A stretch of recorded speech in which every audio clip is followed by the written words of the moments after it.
Hi dear Aquariuses, welcome to my YouTube channel, and in this video I'm going to talk about the transits for the month of March.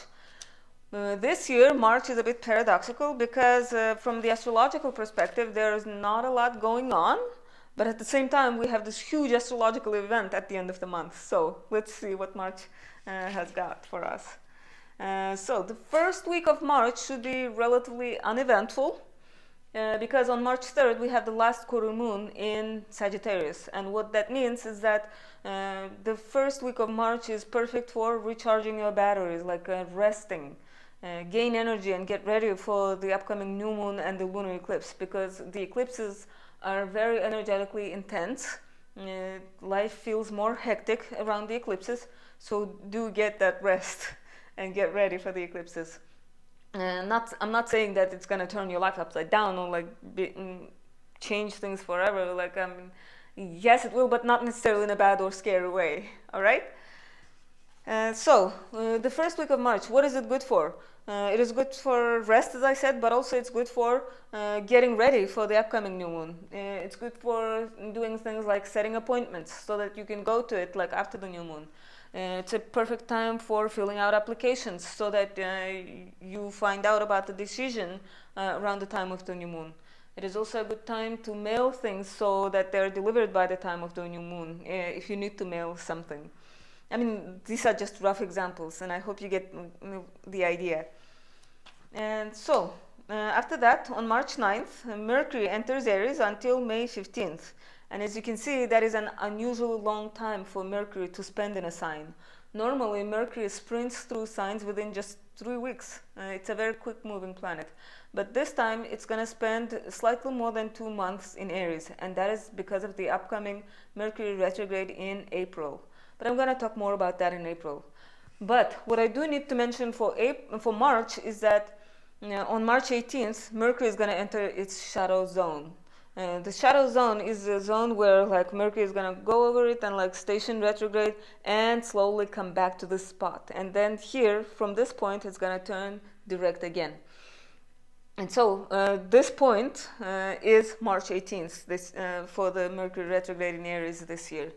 And so, dear Aquariuses, if you need to sign contract agreements or buy electronics, then try to do so before March 18th. Actually, the period before March 18th is perfect for that. Perfect for signing agreements, perfect for lease contracts for electronics, because all of the planets are moving direct in March. And Mercury is still in good shape until March 18th, so it's great for that.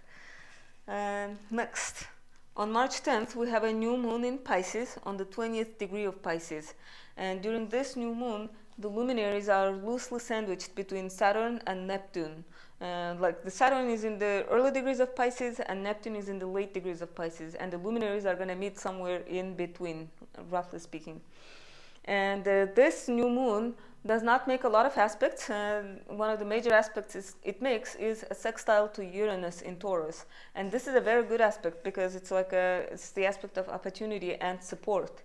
So around this new moon, if there is a need for some kind of help or support, it's going to come unexpectedly, because that is the nature of Uranus. Uranus is all about surprises, unexpected, or another possible interpretation might be that there will be some slight change in the routine. Okay, because that is Uranus, and that disruption in the routine is not necessarily bad, because a lot of people have spring break in March, and that is like a break from the routine, right? And what else? So, dear Aquariuses, this new moon is happening in your second house, because Pisces is a second sign from you, and so this new moon means some news, announcements, decisions regarding financial matters, because the second house is the money that we earn, our possessions, our values, and also our self-esteem, how we value ourselves. So there will be something new regarding those matters. So there might be news regarding your income, your salary, something regarding your some new understanding, maybe some shift in your self-value. Okay, and so you can start feeling the effects of this new moon starting from March 6th, because we start feeling the effects of the new moon 4 days before it actually occurs. And another thing I need to mention about this new moon is that sometimes the effects of the new moon tend to play, the effects of the eclipse tend to play out 1 month before, and we have a solar eclipse coming up in April, so the effects associated with that Aries solar eclipse might play out around this new moon. I'm not saying this is going to be the case for all Aquariuses, but it might be true for some, okay, depending on their placements. And so yeah, this is it for the new moon. Oh no, I forgot. So around this new moon you will have 4 planets in your second house. That's a lot of planets, like Saturn, Sun, Moon, and Neptune. So a stellium, a huge focus on your finances, on your income, on your self-worth around this period in March. There's a huge focus on that. So after this new moon, the moon is going to leave Pisces and enter Aries like 1 day after the new moon, but Venus is going to enter Pisces on March 11th, like 1 day after the new moon. So Venus is going to take the place of the moon, and so you will still have 4 planets in your second house. After that, on March 19th, we have the Sun entering Aries. Spring equinox, yay, in the northern hemisphere.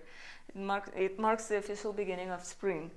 And so, after that, on March 22nd, Mars is going to enter Pisces until April 30th. So, even though the Sun will have left Pisces by then, but Mars is going to enter Pisces, so you will, again, still have 4 planets in your second house. So another thing I need to mention about Mars is that wherever it is, it energizes things. It's a very energetic planet. It stirs things up, okay? Not in an evil, manipulative way. It's just like it just can't stand still.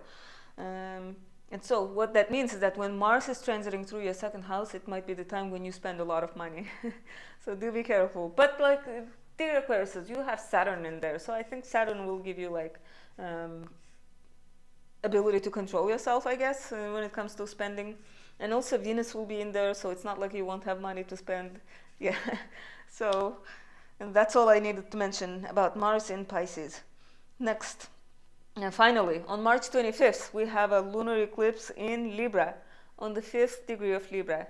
Dear Aquariuses, for you, this is your 9th house. And this is exciting. What does the 9th house rule? The 9th house rules our beliefs, like our personal philosophy, like it rules our worldview, like the lens, the filter through which we interpret the world. It's like it's a very global house. Like in my case, when I had eclipses in my 9th house, I remember like my views shifted. I was started being interested in more in like foreign things, like foreign culture, American music. Like I'm not an American, so like yeah, when the eclipses happened there, like I started obsessively watching foreign things and stuff. Like I'm not saying all Aquarius are going to be doing that, but it's just the new moon in the full moon in the 9th house will mean that there will be some clarity, illumination, achievement, and culmination regarding the 9th house matters. And because this is a lunar eclipse, it will be multiplied by 20 times, like because lunar eclipses are full moons on steroids. So dear Aquarius, there's like a huge thing regarding your 9th house matters. It can be, for some Aquarius, this might be regarding education. For some Aquarius, it might be about religion, spirituality, travel, dealing with foreigners, exploring new cultures, exotic things.